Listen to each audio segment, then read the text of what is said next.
O tema proposto é penas e gozos futuros. Aí, de repente, nós estávamos nessa madrugada compilando esses dados e surgiu assim: meu amanhã, como será? É o título que nós damos para tentar explorar um pouquinho esse trabalho que vocês estão desenvolvendo. Tenho duas manias. Primeiro, eu não vou pegar o livro dos Espíritos, ler pergunta por pergunta, resposta por respostas e nós ficarmos comentando. Aí nós vamos ficar aqui até a próxima segunda-feira. Segundo, acredito sinceramente que alguém já deu alguma lida nisso aqui. Então, vamos fazer uma interação. E o terceiro e mais importante, eu detesto monólogo. Eu estou conversando, qualquer um pode interferir a qualquer momento. Só que, como tem muita gente, levante a mão, porque se todo mundo falar ao mesmo tempo fica complicado. Para concordar, discordar, ampliar, porque eu, acima de tudo, eu tenho uma formação em filosofia e tem dois filósofos que eu tenho uma paixão assim inverterada. É Sócrates, quando ele diz sei que nada sei, cada vez me convenço, eu acho que sei que nada sei. Apesar de tanto ler, de tanto estudar, de tanto pesquisar, cada vez mais eu fico assim, meu Deus, onde é que isso vai? E outro tem um filósofo que é mais ligado, a gente chama como filósofo da ciência, Karl Popper, Sir Karl Popper, é em inglês, e ele dizia que nossa ignorância é sóbria e ilimitada. Eu me confesso que isso cada vez mais. Então eu fiz uma compilação de alguns dados que vão, diríamos assim, resgatar os ensinamentos que os Espíritos estão oferecendo a Kardec nesse maravilhoso capítulo do Livro dos Espíritos com esse tema, penas e gozos futuros. Principalmente baseado numa obra. Nós abrimos o Livro dos Espíritos, é uma, diríamos assim, uma reflexão que eu faço particularmente, tá? A gente pega todos os primeiros capítulos, você começa a ler perguntas e respostas, elas oferecem uma possibilidade assim, bem tênue, mas de uma compreensão, que evidentemente ela precisa ser amadurecida posteriormente, por isso as obras complementares. Não podemos nunca deixá-las de lado quando estamos fazendo o estudo da doutrina espírita. Mas esse último capítulo, penas e gozos, terrenos e futuros, eu acredito que a gente precisa estar aberto no nosso lado do céu e do inferno. Para poder se entender essa dinâmica maravilhosa que Kardec construiu com os Espíritos. Nós não fizemos uma análise literária do escrito de Kardec. É algo fenomenal, gente. Nós ainda não adentramos nas obras da doutrina espírita, por isso ela fica difícil para a nossa internalização, para verdadeiramente a nossa vivência. Porque parece assim que as coisas estavam prontas. Kardec foi intuído a fazer perguntas. Os espíritos responderam, consolidaram e nos ofereceram. Não foi assim. É uma obra muito bem trabalhada. A gente não para analisar com profundidade o teor de uma pergunta que Kardec formulou. Por que ele perguntou isso? O que verdadeiramente ele queria com isso? Que os Espíritos não explicaram tudo, não. As obras complementares não trazem tudo, não. Sentimos a necessidade, muitas e muitas das vezes, para se ter alguma elucidação, de ir numa obra maravilhosa que poucos espíritas conhecem, as revistas espíritas, para entendermos por que aquele espírito se manifestou naquele momento, por que se buscou determinados assuntos para serem colocadas como uma explicação para determinadas perguntas. Tem notas de rodapé.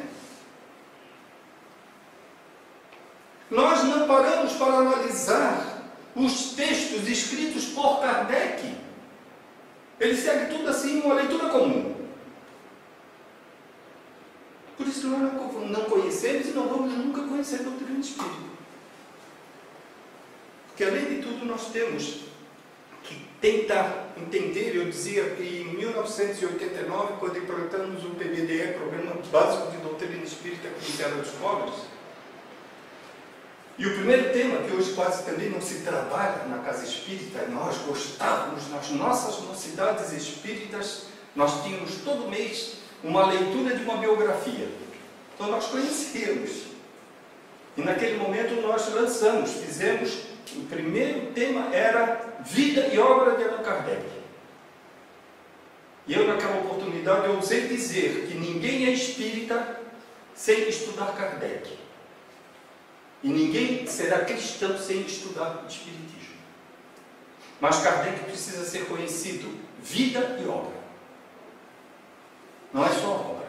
Nós precisamos conhecer verdadeiramente Kardec. Não aquele professor, como hoje se coloca, estudou com Pestalozzi e Níver, e faz tudo. Não, o trabalho espiritual. Vamos resgatar isso das revistas espíritas. Vamos resgatar isso em obras póstumas. Quem sabe que obras póstumas é uma das obras da doutrina? Vamos resgatar essa vida, essa dedicação, essa missão que ele teve à época. E ainda tem um lado dele lá, fazendo esse trabalho. Mas o que será o amanhã? Vamos para o tema, senão nós não. Aqui não. Aqui não, né? Não. Tá. Vamos lá por partes. Livro 4, Esperança e Consolações, o capítulo 2, Penas e Gozos Futuros de O Livro dos Espíritos. Vamos iniciar fazendo uma reflexão acerca desse trecho de uma música. João Sérgio, o compositor. Quem canta essa música é Simone, com o título O Amanhã. Bem pertinente essa pergunta, para começarmos uma reflexão acerca desse penas e gozos futuros. O que será o amanhã? Responda quem puder. O que irá me acontecer? O meu destino será como Deus quiser. Não está bem próximo com o conhecimento que a doutrina espírita procura divulgar? O meu destino será como Deus quiser. É de acordo com as leis de Deus. Está ali, cara. Para realmente tentarmos fazer esse despertamento, esse entendimento da nossa caminhada.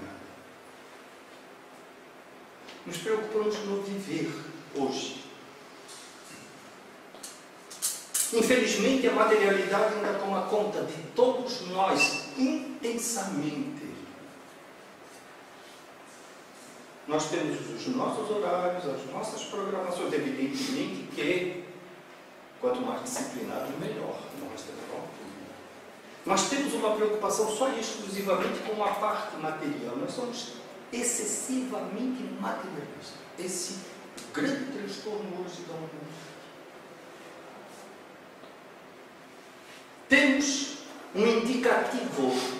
Desde quando nascemos, nós já começamos a morrer. Então, todos nós sabemos que, fatalmente, dessa não podemos escapar. Mas o que é a morte? Exceto aquele culto que se vai fazer daqui a 2 dias, e muita gente acaba com cemitérios. Mas o que é a morte? Será que ali realmente tudo acaba? Qual vai ser o nosso depois disso? Qual será o meu amanhã? Aí há a necessidade, e eu vou começar por essa obra aqui, O Céu e o Inferno, que traz no seu capítulo 7, nessa primeira parte, algumas orientações com referência a esse tema, penas futuras segundo o Espiritismo. É recomendável que se faça depois daqui um estudo mais apurado. Mas vamos também fazer alguma provocação para não ficarmos só e exclusivamente dentro desse texto, para não ficar muito enfadonho. No Céu e o Inferno, Kardec começa com o título do Porvir e o Nada, ou seja, o amanhã e o nada. E o nada é uma preocupação muito grande para a grande parte da humanidade. Ele não quer saber de nada. Mas o nada o preocupa, Porque quando chega naquele momento que a gente vê que todas as forças estão se indo, que não há mais remédio nenhum em continuarmos a permanecer aqui no plano físico, porque o corpo físico se desgastou, ficamos com uma montanha de interrogações. E evidentemente que é muito mais prático, menos doloroso, diríamos assim, bem mais gostoso, pensarmos que depois disso não tem mais nada. Que a gente não precisa se preocupar. É onde um grande estudioso da doutrina espírita, Eurípides Cubo, faz um questionamento muito maravilhoso com referência, mas aqui eu estou indo para lá, indo para cá, aqui. Nesse primeiro momento, o porvir e o nada. E ele simplesmente lança num artigo maravilhoso que ele escreveu esse título: o que é o nada? E ele responde: nada. O que é o nada? Alguém sabe dizer o que é o nada? Ficou lindo essa construção. Sim, é uma construção filosófica, uma construção para mexer com a nossa cabeça, para fazermos essa reflexão. Porque nós ficamos muito jogados também assim nas cordas. Mas na postagem insistiam muito no ser e no nada, né? Sim. E diziam nada. Sim, Schopenhauer, Nietzsche, todos desenvolveram, na própria época de Kardec, essa filosofia. A filosofia existencialista dizia que você tem que viver aqui agora. Goze, tenha todos os, diríamos assim, todas as suas paixões atendidas. Porque daqui a pouco, aí lá em Obras Póstumas, fazendo uma análise dessa doutrina, que já mexiam com grande parte da humanidade, nos traz um ensinamento maravilhoso, de onde compilamos duas orientações que ele aqui nos traz, e vamos iniciar então a nossa reflexão. Primeiro ele diz assim: a doutrina do nadismo é a paralisia do progresso humano. Se nós acreditarmos que não existe mais nada, não precisamos fazer nada. Deixa a vida, como se Zeca Pagodinho, deixa a vida me levar. E vamos ficar só aqui. Se tiver meio ruim, a gente reclama. Se não tiver, a gente usufrui. Evidentemente foi em outro sentido, mas posso colocar aqui, não tem problema nenhum, né? Não vou pensar em malícia, como disse a Marta Suplicy naquele momento, relaxou-se. Então a vida hoje, infelizmente, para a grande parte da humanidade, está só e exclusivamente nessa base. Nós queremos ter dinheiro para viajar, ter uma casa boa, um carro da moda. Nós nos preocupamos com a vestimenta, nós nos preocupamos com a alimentação, evidentemente. Aqui eu estou considerando nós dentro da razoabilidade, tá? Mas às vezes a gente exagera um pouco também. Né? Nós queremos usufruir de tudo o que a vida dos olhos físicos, das nossas sensações, das nossas emoções nos oferece. E não nos preocupamos com a essência que verdadeiro somos, que não se precisa mais disso. Aí vem a grande reflexão, que é justamente esse porvir, o nosso amanhã. Diante desse alerta que a doutrina espírita resgata das penas e gozos futuros. Foi coincidência até me chamar para trabalhar um pouquinho esse tema, que nós estamos coordenando lá no CEFA, um estudo, justamente com base no céu e no inferno. E do céu e inferno nós resgatamos, ali do capítulo 6 ou 7, que nós intitulamos categorias espirituais. Nós fizemos esse trabalho sob o título Despertar Espírito. Depois da morte física, como se desperta no lado de lá. E ali tem os espíritos sofredores, os espíritos criminosos arrependidos, os espíritos infelizes, Se partirmos da concepção e todos nós aceitarmos que nada mais existe, não vamos nos preocupar. Se realmente esse nadismo não tem significado nenhum, diante das provas que já nos foram feitas da continuidade da vida, aí nós vamos começar a nos preocupar com base nesses ensinamentos. Está ali, vamos lá ver. Os espíritos, na época de Kardec, na Sociedade Espírita de Paris, anunciando como foi a chegada deles, o despertamento do lado de lá. Aí nós vamos ficar um pouquinho preocupados com as penas que iremos ter que facear, dependendo de como conduzirmos a nossa vida aqui agora, ou os gozos que poderemos vir a usufruir, também tudo intimamente relacionado com o que formos. Mas vamos deixar um pouquinho as divagações e pegar essa outra frasezinha aqui de Kardec em Obras Póstumas, nesse capítulo Credo Espírita, quando ele diz: uma sociedade fundada sobre o nadismo traria em si o germe de sua próxima dissolução. Ou seja, nós não teríamos mais continuidade. A sociedade existiria, desapareceria. Existiria, desapareceria. Nessa concepção que tivemos, ou que ainda muitos têm, que na realidade não deixa de ser uma fuga de estar preocupado com a continuidade da vida, de admitir essa possibilidade desse nadismo. Gente, eu não quero falar sozinho. Então, diante de alguma dúvida, por favor, faça um acréscimo. Eu vim aprender também. Conhecimento está igual com todos, tá, gente? Então, por favor, vamos aqui em frente. O segundo momento, eu estou seguindo os capítulos de O Livro dos Espíritos, sem trabalhar perguntas e respostas. Já coloquei isso anteriormente. O capítulo seguinte fala sobre a vida futura. E aqui nós resgatamos novamente essa ideia que nos é muito bem colocada, de que na Terra só há uma certeza para todos, integral para todos os homens: a morte. Isso aí é algo que todo mundo sabe. Não se quer muitas das vezes admitir. Não se sabe, graças a Deus, o dia. Que segundo Chico Xavier, a chamada é de lá para cá. Mas sabemos mais ou menos o que podemos fazer para tê-la, entre aspas, dentro de um senso mais, diríamos assim, harmonioso para nós mesmos, de tê-la mais ou menos prolongada ou não, de acordo com o nosso modo de viver.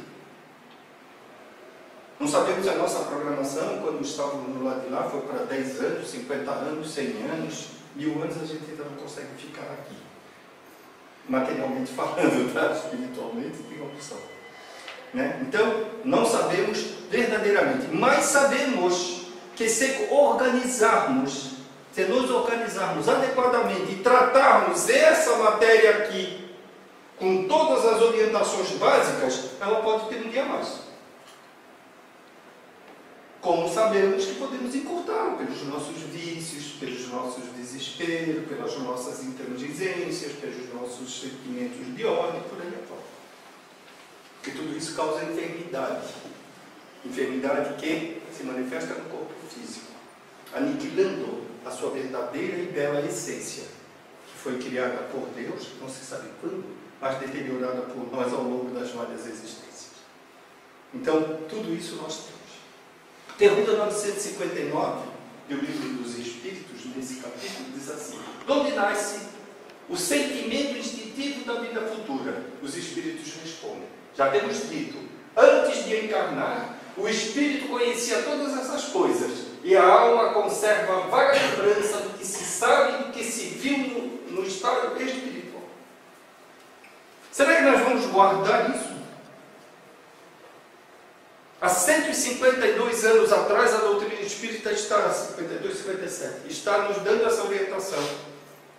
Paramos em algum momento para refletir que nós temos essa lembrança incutida em nós?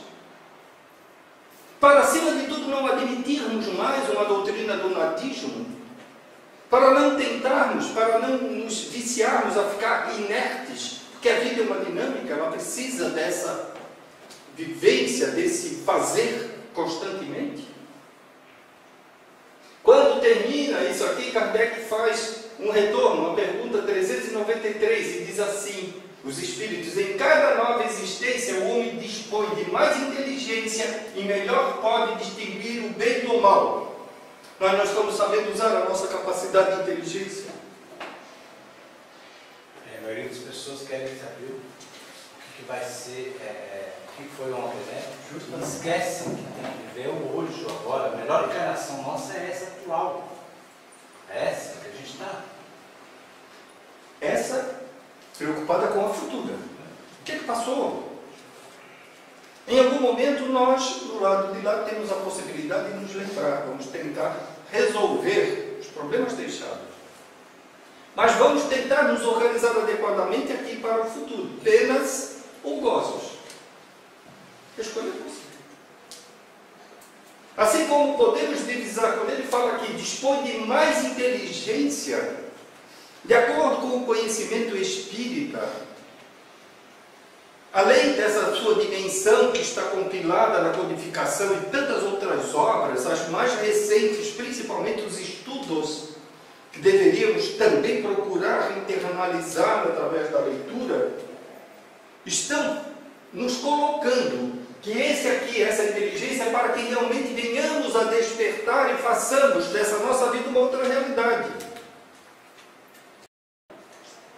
Porque fatalmente nós vamos ter esses dois momentos na continuidade da vida. Penas ou gozos. Repito mais uma vez, a escolha é nossa.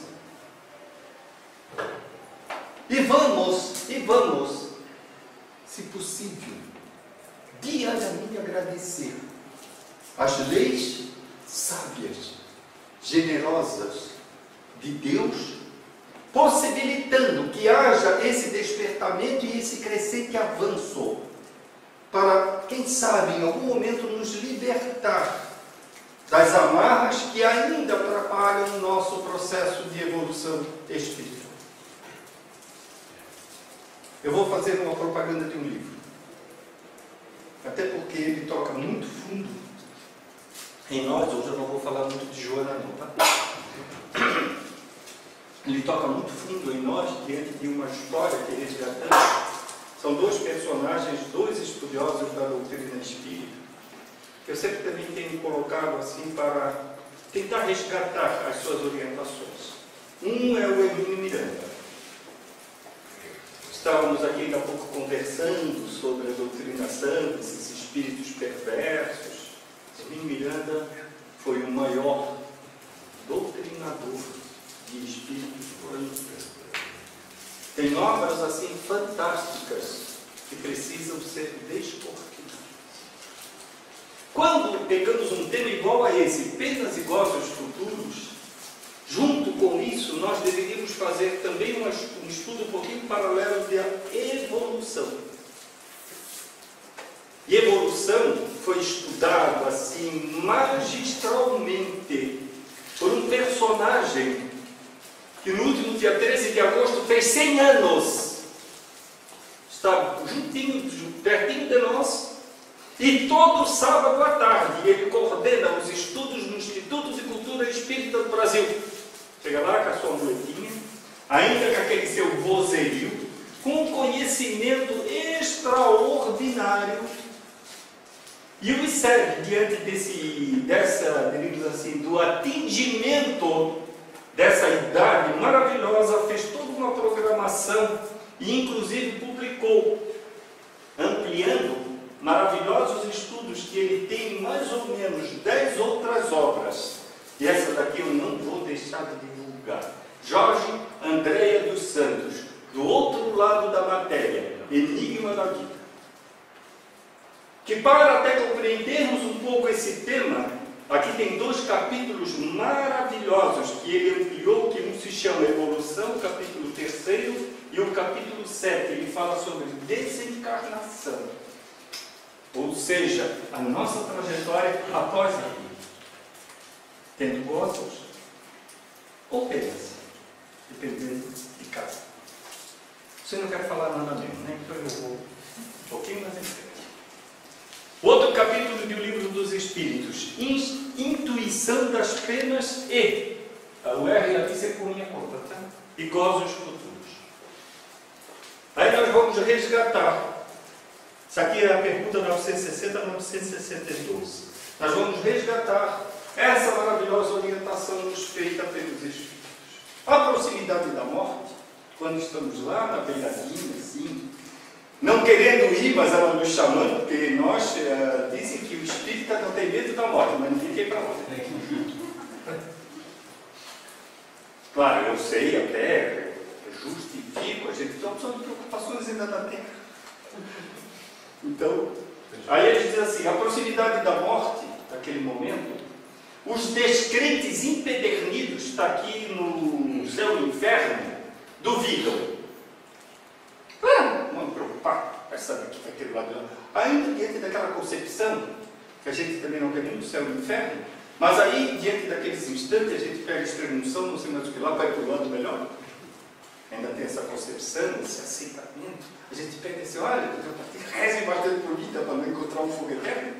Então a gente pega uma montanha de gente para... Aí os familiares também ficam tanto preocupados. Aí diz assim, tu vais na doutrina, põe o nomezinho dele lá. E por aí afora. Então, eles colocam bem claramente isso aqui, que é um sentimento, principalmente, muito forte em grande parte da humanidade no seu materialismo. Os descrentes empedernidos duvidam. Os culpados temem. Claro, ficamos temerosos quando a gente tem culpa em cartório. Ah, mas ele não sabe de nada, ele nunca viu isso, eu fazer esses atos. Mas como diria o Tolstói, tem uma multidão de testemunhas ao nosso derredor. Então pensemos bem quando fizermos alguma coisa bem escondida. Olhamos para o lado, damos a volta a 360 graus, não tem ninguém, aí eu faço. Tem algo assim que a gente não se cuida muito. Pensamento. Gente, esse é infalível. Não tem como se escapar. Você joga uma pedra aqui na vidraça e some. Ninguém viu. Mas você pode tentar. Mas o seu pensamento que fez você jogar isso aqui vai continuar com você por toda a vida. Freud dizia que todo ser humano, seja ele qual for, tem pelo menos um cadáver dentro do guarda-roupa. É uma expressão pesada, mas fácil de explicar o cadáver, que é exatamente essa história. Eu não sou culpado de nada, eu nunca fiz nada. Mas está escondido lá no guarda-roupa. Não tem como. E por mais que a gente muitas e muitas das vezes pensa que o colocou num cofre e jogou no fundo do oceano, ele nunca mais vai emergir no lado de lá, as coisas se complicam. Então esse é o intuito de tentarmos nos preparar. E, para consolo nosso, que, entre aspas, somos espíritas, seres bonzinhos, caridosos. Os homens de bem fortalecem a esperança. Aí a gente vai com a esperança. Olha! Vai ter um buquê de rosas me esperando quando despertar. Aí você pega voltei, né? Pega voltei, vê lá o Jacob. E aqui o céu e o inferno, as descrições que são cortadas. Então isso tudo é para nós realmente refletir. Esse capítulo é maravilhoso. Deveríamos, sabe, resgatar, a partir dele, tentar entender toda a construção da doutrina espírita.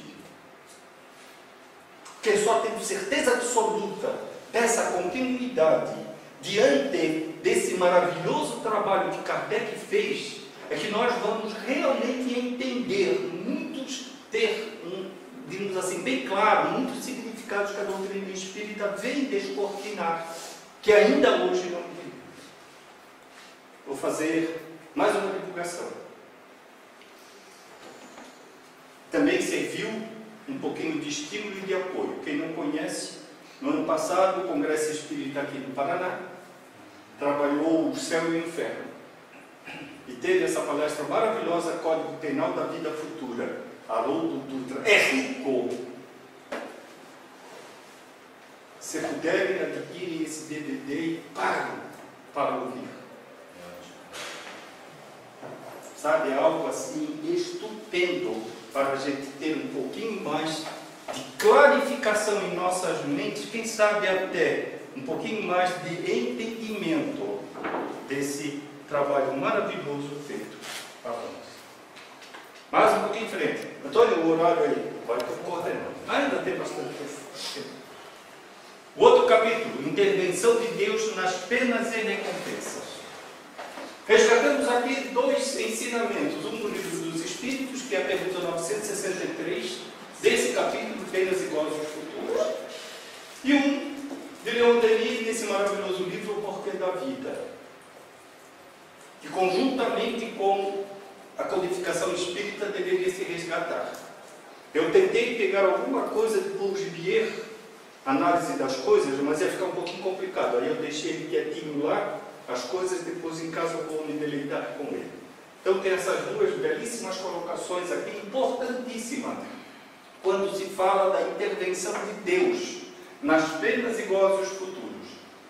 Uma é uma pergunta que faz se ele se preocupa com todos nós, principalmente os mais pequeninos. Os espíritos respondem: Deus se ocupa com todos os seres que criou, por mais pequeninos que sejam. Nada para a sua bondade é destituído de valor.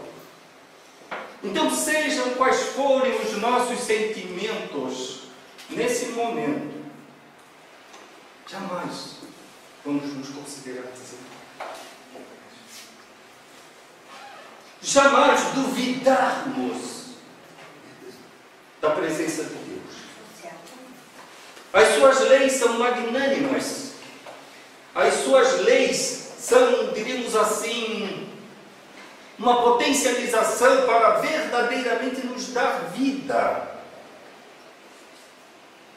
nos dar forças para entendermos essa dinâmica e nos aplicarmos de acordo com os ensinamentos que viemos buscar na doutrina, para, acima de tudo, projetarmos no nosso amanhã, no meu amanhã, o que será, os momentos que nós, claro, queremos passear, de tranquilidade, de harmonia, das verdadeiras bem-aventuranças.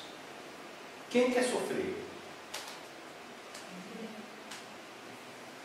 Olha, teve uma pessoa que bom, daqui a pouco o mais ele fala para a gente. Vocês falam, Não é verdade, queridos amigos e irmãos? Então nós temos que resgatar essa ideia primeira, nós temos que ter essa concepção, a doutrina espírita. Kardec, quando eu digo assim, analisar a obra de Kardec, a sua dedicação, ele não perguntou como todos nós perguntávamos, e ainda muitas e muitas das vezes pecamos no nosso português e perguntamos: quem é Deus? Kardec perguntou: o que é Deus? Justamente para termos uma dinâmica diferente, entendê-lo agindo em nossas vidas. Não assim diretamente. Não é um médico que vem e faz uma cirurgia, como nós colocamos, mas através das suas leis e dos seus mensageiros. Não existe, segundo o ditado popular, que caia um fio de cabelo sem que Deus tenha conhecimento. E o ditado popular é sábio. Tudo segue uma programação que nós não temos capacidade de entender, de perceber. Por isso ainda mantemos-nos nessa condição rude, nessa condição de dúvida. Queremos que o despertador, para a essência do que somos, nós temos o despertador relógio no nosso telefone, tudo, para quando a gente precisa acordar um pouquinho mais cedo.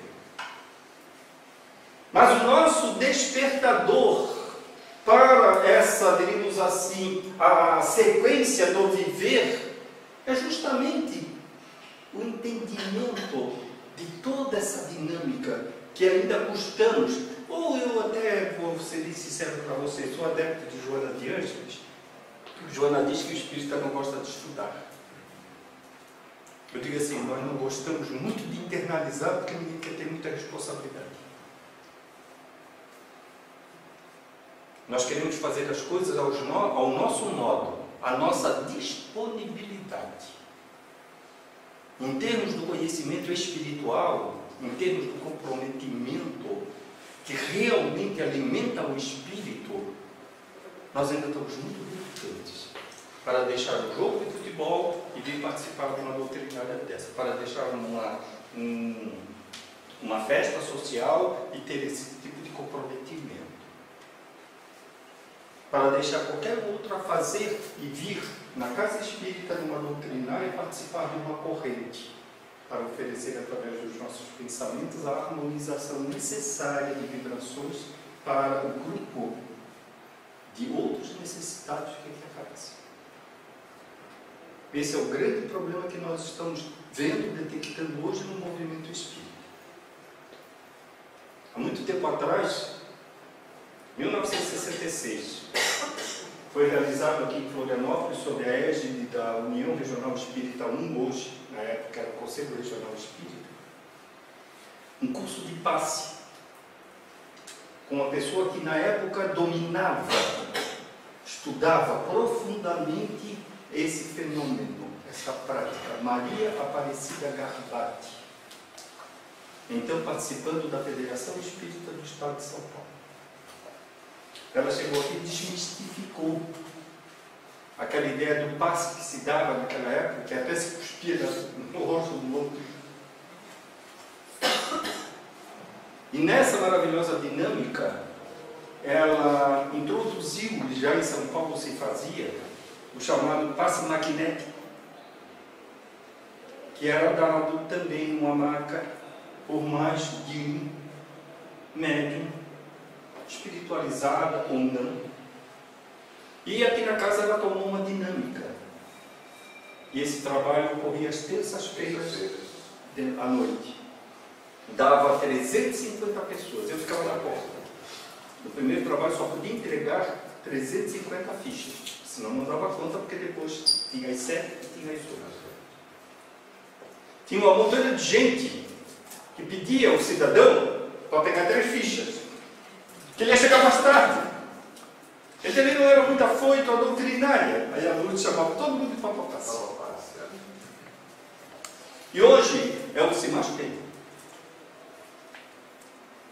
Tem gente, eu estava falando com o Antônio aqui, as minhas tardes, quando eu não tenho nada para fazer, eu vou lá no Miudade do Apóstolo, principalmente às sextas-feiras, à tarde. Dá em torno de 70 pessoas. Aí chega uma montanha de gente, senta, com aquela coisa, o expositor para lá não está aqui. Aí na hora que o expositor para, que vem a equipe para o passe, aí ela desliga e fica esperando o passe. E vem com ele fundão, né? Porque entra por trás ali. Sim. Entra tem medo. Porque que liberta o conhecimento, gente. Você tem conhecimento, não adianta. O passe por si só não resolve, não. Mas, infelizmente, ainda tem, e depois tem um compromisso muito grande lá no futuro. Mas vamos em frente. Leon Denis, nesse maravilhoso livro Porquê da Vida, deveríamos todos fazer uma leitura do Problema do Ser, do Destino e da Dor, a obra máxima desse poeta, da doutrina, desse filósofo e poeta do Espiritismo. Ele diz assim: Deus é o centro para o qual convergem e onde vão terminar todas as potências do universo. Olhamos para o futuro. Então, assim, gente, existe alguma coisa além daquilo ali? Quando se faz aquelas amostras das pesquisas universais, as pesquisas astronômicas, a gente fica deslumbrado. Mas existe algo mais do que isso? Vou fechar aqui, senão vou tudo. É o foco que emana, de que emana toda a ideia de justiça, de solidariedade, de amor. O alvo comum para a qual todos os seres se encaminham, consciente ou inconscientemente. Dá para se ter uma ideia do que é Deus? Independentemente de resolvermos andar perdidos em várias existências, ou de braços cruzados quando estivermos do lado de lá, independentemente de termos a aceitação e nos esforçarmos para granjear momentos um pouquinho mais harmonizados na nossa caminhada, não estamos desamparados em momento algum. São para esses, inclusive, que os grandes espíritos dizem que vieram ou que vêm trazer o consolo, o despertar da esperança. Está lá o Espírito de verdade, o Evangelho, ele diz que vem para os sofredores, para os humildes, para os simples, os ignorantes, aqueles que verdadeiramente ainda não despertaram para essa essência, não têm verdadeiramente consciência.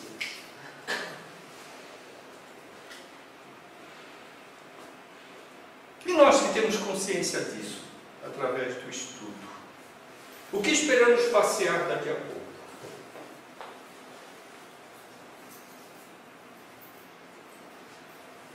É o próprio Cristo que diz: a quem muito for dado, muito será. Eu falei pedido, para não, bem baixinho, para não dar muito peso nos ombros.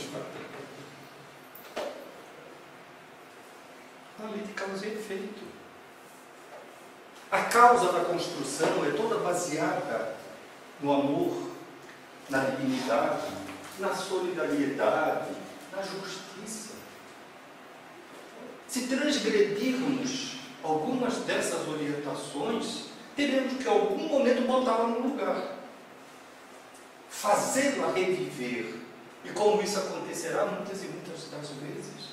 Através da dor, através do sofrimento. Aí a gente fica encantado quando abre o livro dos Espíritos, quando começa a fazer uma leitura do céu e inferno, a gente só pensa nos gozos futuros. Nós vamos estar preparados para as penas? Para respondermos por aquilo que hoje, sabendo que deve ser o nosso roteiro de vida, nós não praticamos? Essa é uma outra dinâmica que em algum momento deveríamos ter de parar e fazer essa reflexão. Começarmos a ser responsáveis por nós mesmos.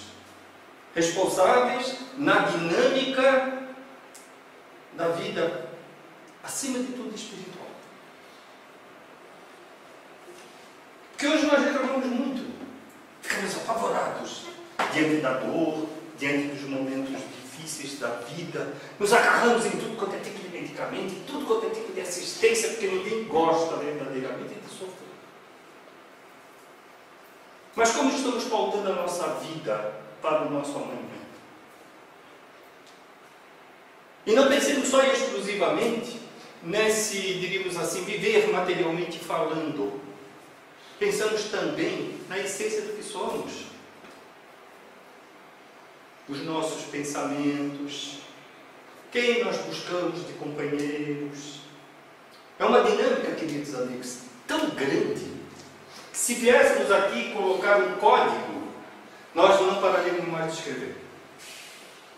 Porque um suscitaria outro. E a gente ia aumentando. A propósito, vamos resgatar daqui a pouco, no seu inferno tem o Código Penal dos Espíritos, todo mundo sabe, né?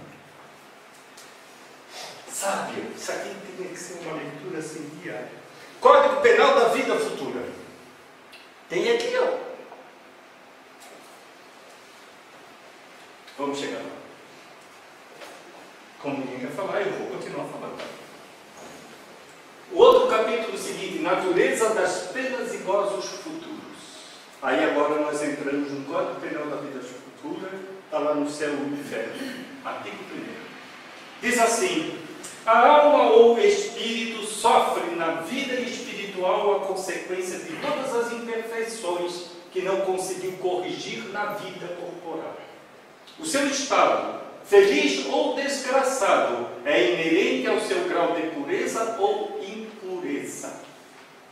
Pode pegar lá as perguntas 969 a 982 do Livro dos Espíritos, está em uma essência que é justamente esse artigo 1º do Código Penal da Vida Futura.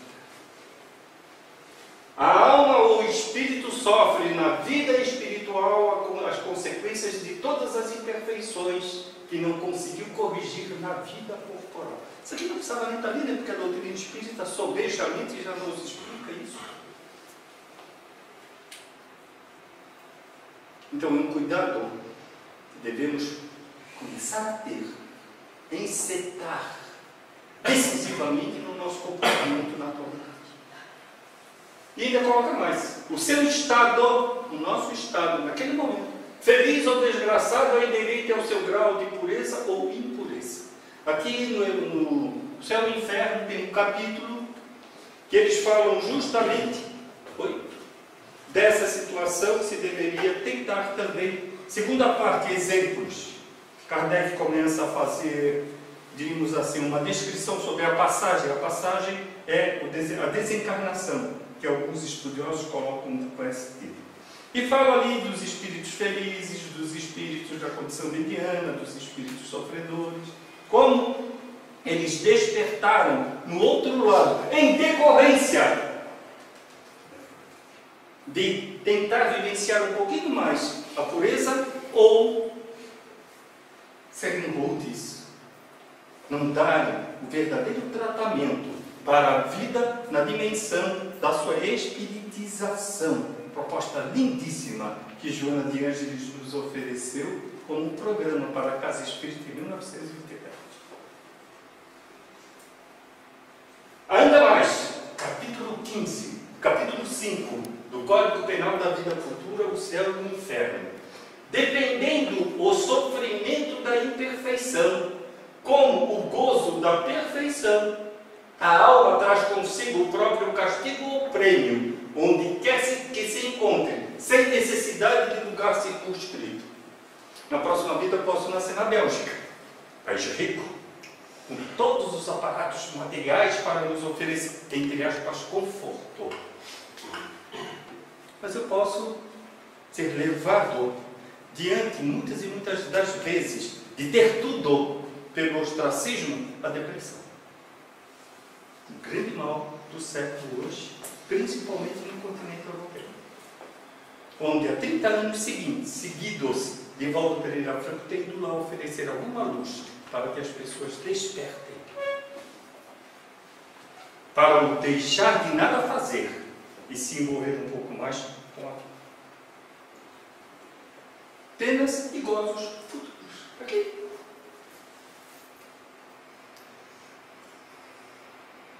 Poderíamos, muitas e muitas das vezes, é até bom, e tem uns ensinamentos que colocam sempre que a gente deveria ter o hábito, muitas e muitas das vezes, de escrever. Então vamos fazer uma planilha do que a gente gostaria de ter quando estiver no lado de lá. De vivenciar. Até mesmo fazendo uma avaliação do momento que nós estamos vivendo. Eu tenho umas degenerências orgânicas. Elas são frutos do quê? Será que tudo é da vida passada? Mas como foi meu comportamento até hoje? Nesses meus 36 anos de vida? Uma das pernas. E aí nós vamos começar a escrever. Escrever, inclusive, estimula mais a memória. A gente não fica esquecido. É um estudo que foi feito aqui pela Universidade do Paraná, muito lindo, que eu levei para esse grupo, que esse grupo lá não gostava muito de estudar. Aí tentaram pedir para fazer alguma coisa. Aí eu botei estudo de incentivo, grupo de incentivo, programa de incentivo ao estudo, PROESE. Então eu sempre levo alguma coisa para provocar. E esse estudo coloca justamente isso. Você vai escrevendo, aí você vai, diríamos assim, dando vida à sua capacidade memorial ao tempo inteiro, e você também começa a se comprometer pelo lado bom, né? Porque ninguém vai escrever que quer chegar no lado de lá e ter um agressor. Já encontrar o agressor lá querendo nos atacar. Ninguém vai querer isso. Ninguém vai escrever que quer isso. Apesar de sabermos que muitas e muitas das vezes aqui nós estamos sendo rebeldes, rudes, severos, inconsequentes. Mas ninguém encontra nada disso lá, querendo só beleza. Aquela ideia de paraíso, né? Quando eu vou ver. Eu vou para o paraíso. Então a gente pode tentar se se fazer isso para que a gente consiga, quem sabe, melhorar um pouquinho na presentividade. Vamos um pouquinho mais em frente. Penas temporais. Uma outra partezinha ali, as perguntas 983 a 989 do Livro dos Espíritos. Em resumo, pelas perguntas formuladas e pelas respostas dos Espíritos. Está lá, artigo 3º, Código de Leitura. A duração do castigo depende da melhoria do espírito culpado. Geralmente nós colocamos nessas duas situações o sofrimento material, o castigo material, evidentemente que ele está vinculado quando nós estamos no plano físico. Porque no lado de lá ninguém tem matéria, então ninguém vai sentir nenhuma dor no corpo físico. Mas sentimos a dor moral quando estamos no lado de lá. E depende substancialmente da melhoria do espírito culpado. Isso também deveríamos colocar numa outra dinâmica de raciocínio. Onde, sabemos, eu estou com um problema, eu tenho um problema de um desgaste físico. Oriundo do quê? Não sei. Mas eu não vou ficar cultuando isso. Não vou ficar me perguntando por que eu tenho isso. Se eu sou ou não merecedor disso. Eu tenho que estar preocupado em suplantar isso. Como? Melhorando meus sentimentos, as minhas emoções. Nós trabalhamos na reforma íntima. Um pouquinho desse trabalho maravilhoso que Joana de Ângeles, inclusive, descortina na série psicológica, tentando mostrar um pouquinho o que a nossa emoção faz em nosso favor e em nossa desdita. Nós temos que saber escolher. E mesmo quando se está instalado as situações enfermiças, nós temos que trabalhar para a sua superação, para a sua melhora. Como? Guerreando. Guerrear é ir em confronto. Não.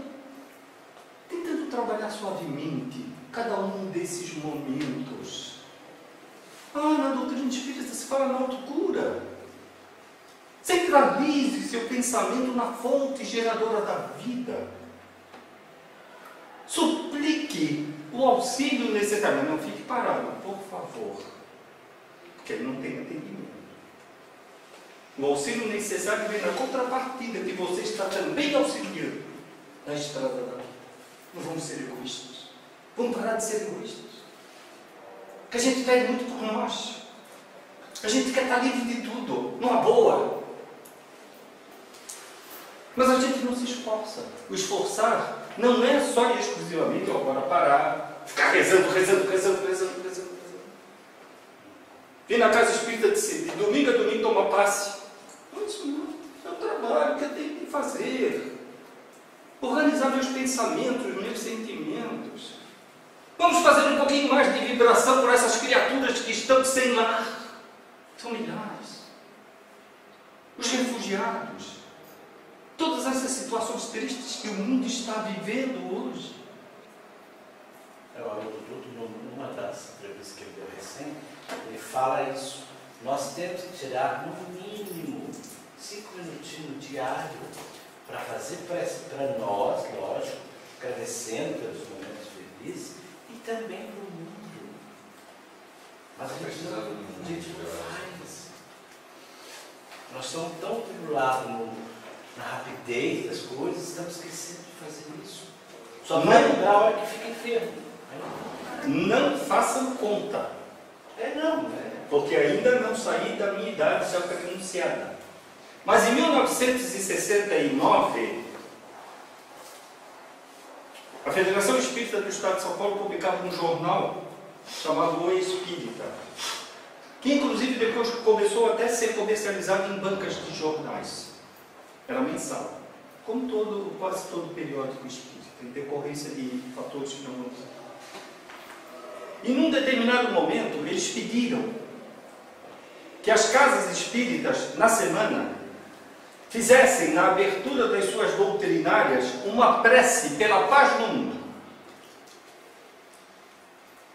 Nós jovens, naquela época, onde nos bancos escolares se falava de Marx, do materialismo histórico.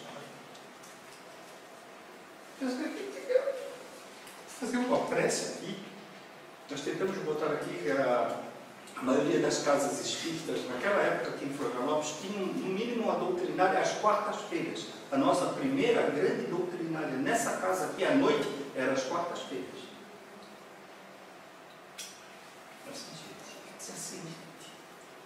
Eu vou parar 5 minutos, fazer uma prece pela paz do mundo. O que isso vai atingir um pobre moribundo lá nos confins da África? Aí daqui a pouco vem a explicação. Preciso dizer, né? Todo mundo sabe o que o nosso pensamento pode fazer. Mas a energia não tem barreiras, não tem fronteiras. Também nos diz Jorge Andréa que o Espiritismo não tem fronteiras. E é esse Espiritismo que nós precisamos colocar para dentro. Se fizéssemos constantemente essa vibração, não vamos arrumar o mundo, mas pelo menos um pouquinho dos sofrimentos seriam minimizados. Eu, particularmente, tenho bastante certeza. Vamos mais um pouquinho em frente. Um outro capítulo do Livro dos Espíritos, nesse tema, penas e gozos futuros. Eles nos buscam aqui essa necessidade de fazermos uma reflexão sobre expiação e arrependimento. Fui novamente no Código Penal da Vida Futura, que vai explicar todas as perguntas e respostas de 990 a 1002 do Livro dos Espíritos, que trata justamente sobre este assunto. E lá, os Espíritos amigos dizem assim: o arrependimento pode dar-se por toda parte e em qualquer tempo. Se for tarde, porém, o culpado sofre por mais tempo. Só que há um acréscimo bastante importante e significativo. Não basta se arrepender, é necessário reparar. Foi aquele exemplozinho que tentamos fazer aqui, que ninguém viu eu jogar a pedra no vidro.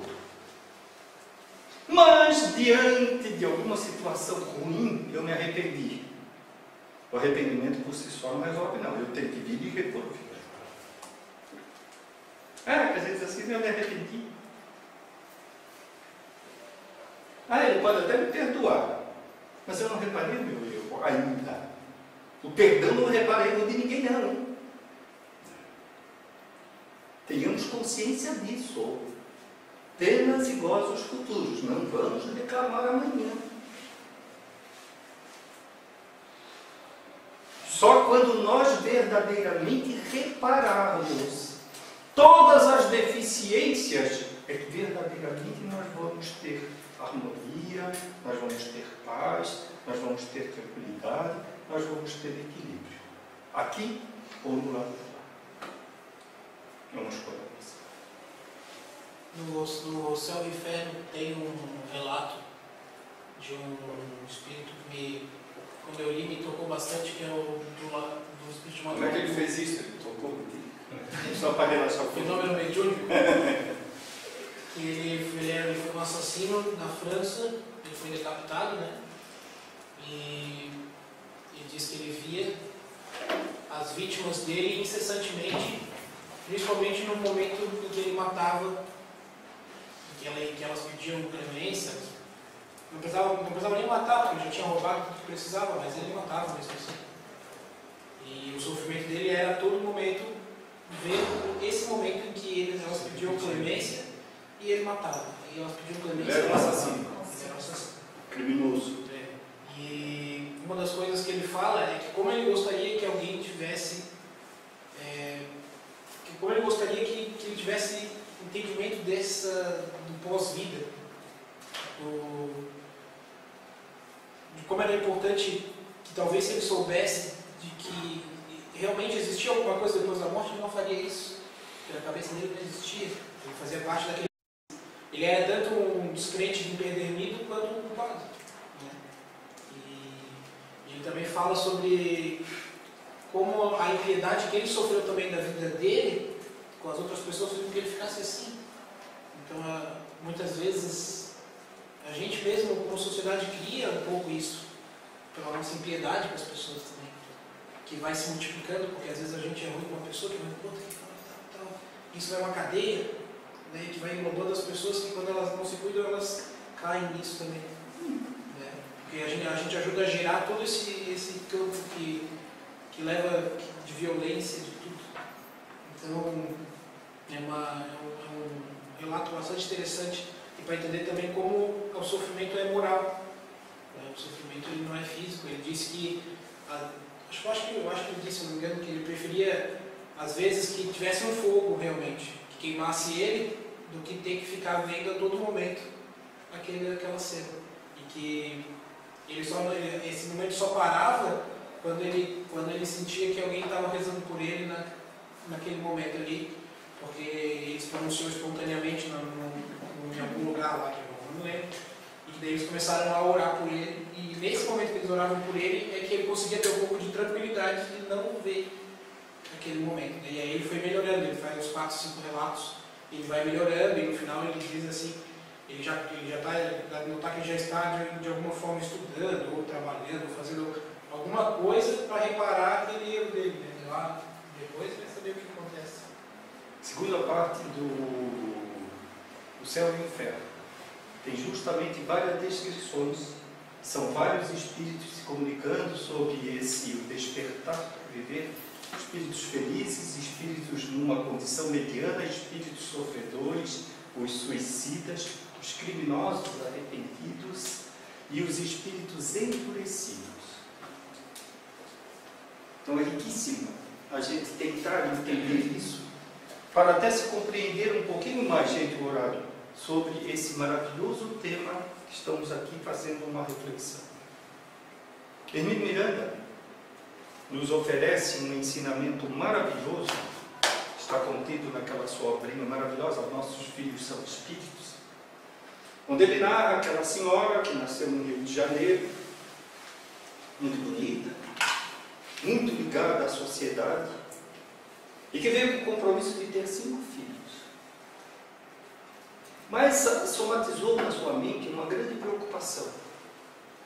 Ela não queria engravidar, porque ficar com um bebê no ventre deformaria um pouco seu corpo físico.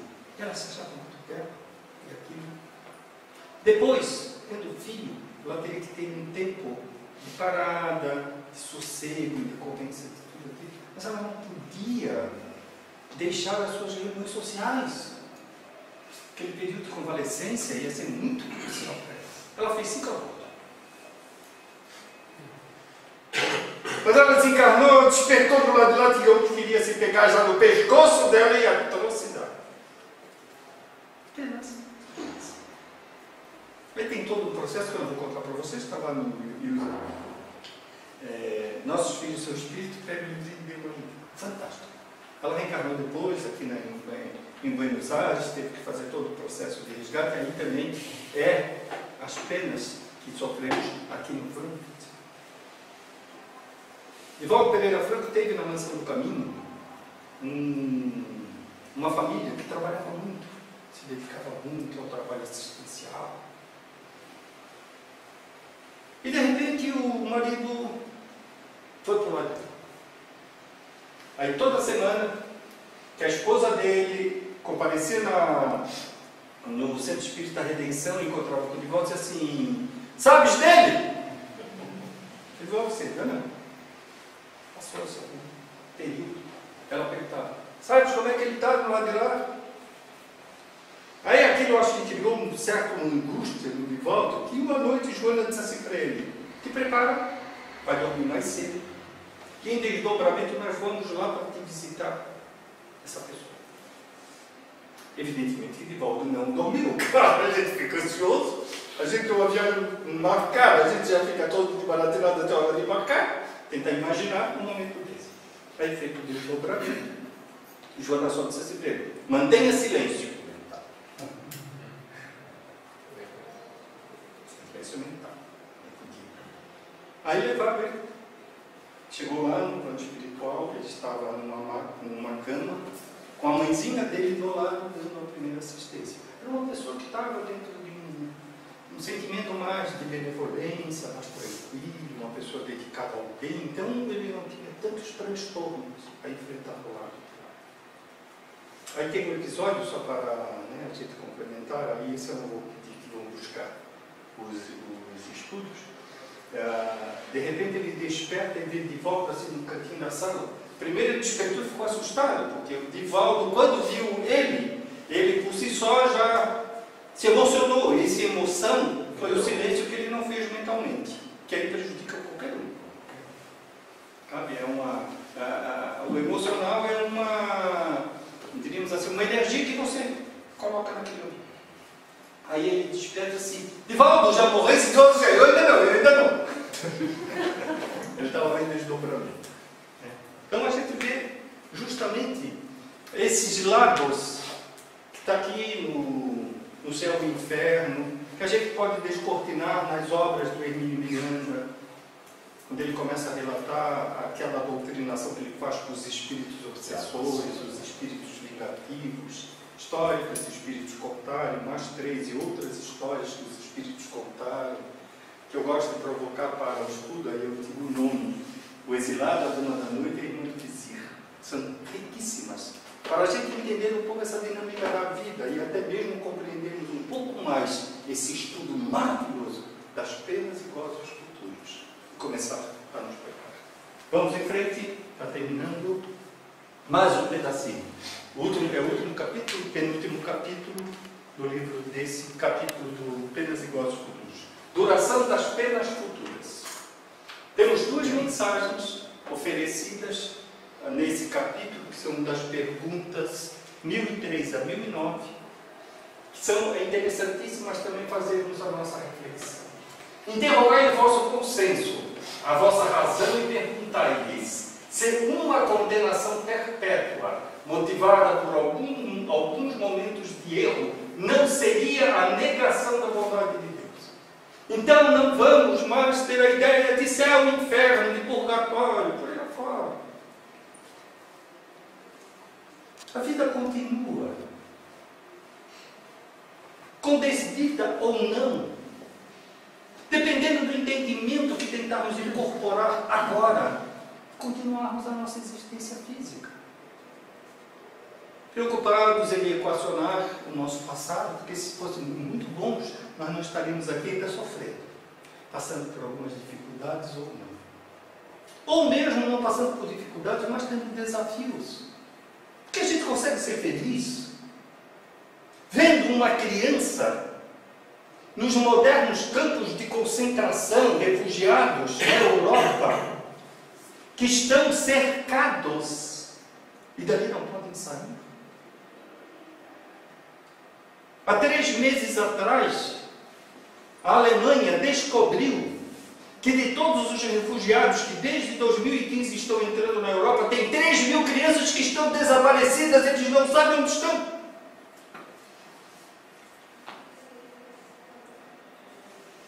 Eu sou meio ousado. Eu escrevi para a Academia do Prêmio Nobel e pedi para dar o Prêmio da Paz para Angela Merkel.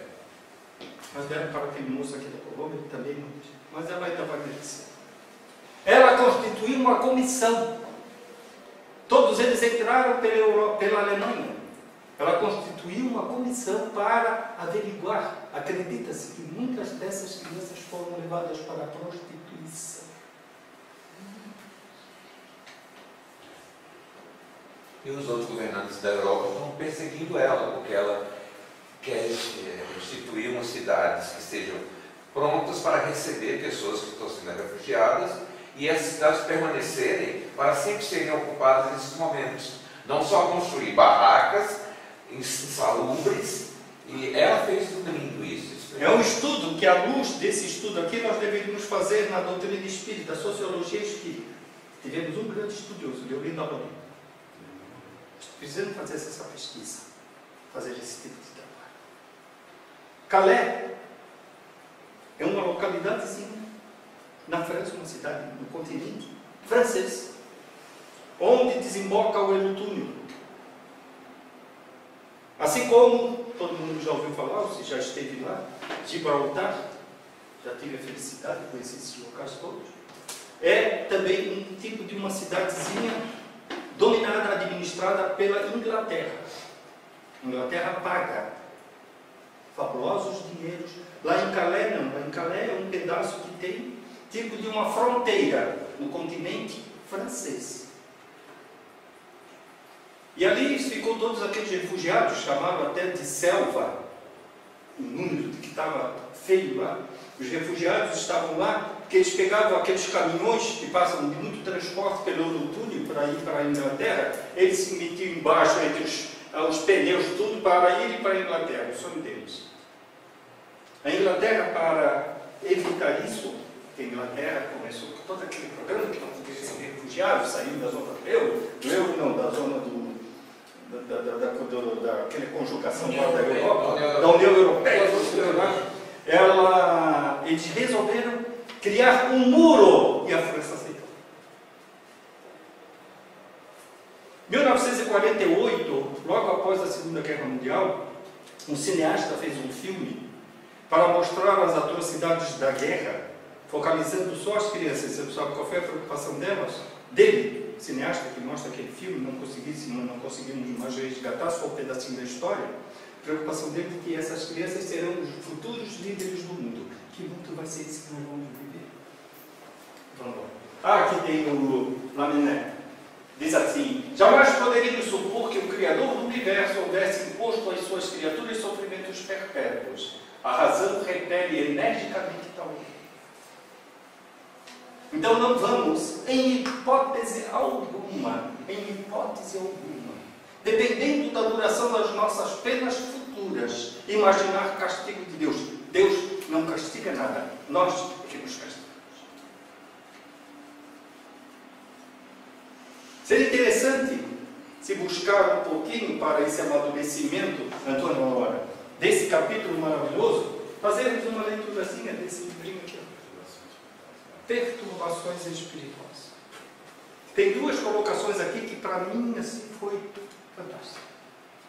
Primeiro, aquela orientação, se não me falha a memória, está aqui no capítulo 2, que Manuel Filomeno de Miranda nos fala que para nos ajudar um pouquinho nesse momento de angústia, de ansiedade que Haroldo coloca como já o princípio das nossas dores, das nossas penas aqui, levando-nos excessivamente para o materialismo, que uma comunidade de espíritos muito evoluídos estão reencarnando presentemente na Terra para nos trazer os esclarecimentos, o consolo necessário, todos do grupo dirigido por Francisco de Assis. Inclusive, ele também virá. Vocês não dizem por aí, porque se disser que eu disse, eu nego, mas eu tenho uma suspeição, mediante o programa que eu acompanho do Divaldo Pereira Franco, na Mansão do Caminho, que desde março Joana não se comunica mais. Eu acho que ela já foi.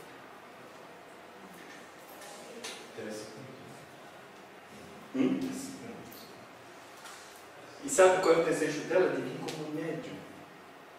Tentemos imaginar o que isso representa para nós espíritas. E aqui mais adiante, para a gente ter um pouquinho mais de conforto com referência a tudo isso que muitas e muitas das vezes reputamos, e ainda muitos têm um entendimento de castigo de Deus, aqui no final, relatando que realmente o momento vai ser muito difícil, porque nós temos o conhecimento e não despertamos. Nós sabemos da necessidade de sermos bons e continuamos, diríamos assim, preguiçosos do fazer a bondade. O mal se coloca em muito mais lugares e com mais efervescência porque o bem se deixou aqui no canto. Aí os espíritos amigos nos informam e podemos resgatar isso já no princípio das interpretações que a doutrina espírita nos traz através da orientação de Emmanuel, naquele maravilhoso livro Não Deixem de Ler A Caminho da Luz, quando falam das transmigrações coletivas principalmente, que isso há a necessidade de algum fenômeno natural para nos levar coletivamente à tensão, para realmente nos chamar para as responsabilidades que temos. E nós vamos passar por momentos mais difíceis. Ontem, na Itália, mais um terremoto. Eu ia fazer um comentário. Nas riquezas somos diferentes, mas nas misérias somos iguais. Tem uma cidade que fotografaram ontem, eu vi hoje a foto, mas parece que passaram com o pé de cima, assim, esmagaram a cidade. E ficou igual exatamente aquela foto lá do Haiti. Então são dois lugares diferentes, com misérias diferentes, mas com riquezas diferentes. E eu fiquei impressionado com esse sofrimento. Eu fico me perguntando, o que é esse povo do Haiti, não? Sabemos da história que Emílio Miranda nos resgata, dos negros em Biafra, há 20, 30 anos atrás. Hoje a mídia não fala mais da África, vocês têm notado isso? O sofrimento está lá horrível. E sabemos quem eram aqueles espíritos que estavam ali encarnados, segundo especulações maravilhosas do grande estudioso da doutrina espírita Emílio Miranda. Mas vamos voltar aqui, porque o nosso horário está vencendo, eu tenho mais uma etapa aqui, mas aí, diante dessas situações que muitas das vezes caímos e ficamos fazendo esses pré-entendimentos de Deus injusto, Deus penalizando e por aí afora, aí diante da descrição que Manuel Filomeno de Miranda fala, que vamos passar por situações muito difíceis para a gente se conformar um pouco, e nessas situações não vão ser só lamentar, está vindo para cá por vir, temos que nos preparar.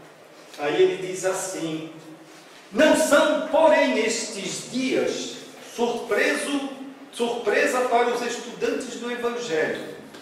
Tomara que não seja para nós, né? Do Evangelho de Jesus, porque estão anunciados com detalhes nos escritos luminosos e serão tão terríveis esses momentos que vamos passear coletivamente, que o Filho Jesus intercederá ao Pai para que sejam amenizados, pois que, se o não forem, quase ninguém resistirá. Então Jesus está pedindo ao Pai para nos mandar, está aí os mensageiros que estão vindo, orientações para, no mínimo, tentarmos nos serenizar diante, principalmente, das situações mais difíceis. Para encerrar, o último momento desse estudo maravilhoso contido no livro dos Espíritos, perguntas são as últimas, 10.010 e 1019. Ressurreição da carne, paraíso, inferno e purgatório. Ressurreição da carne, pensamento derrogado pelo senso comum, confirmado pelos postulados da ciência. Carne apodrecida vai voltar a ser carne de novo? Nem aqui, nem em Marte.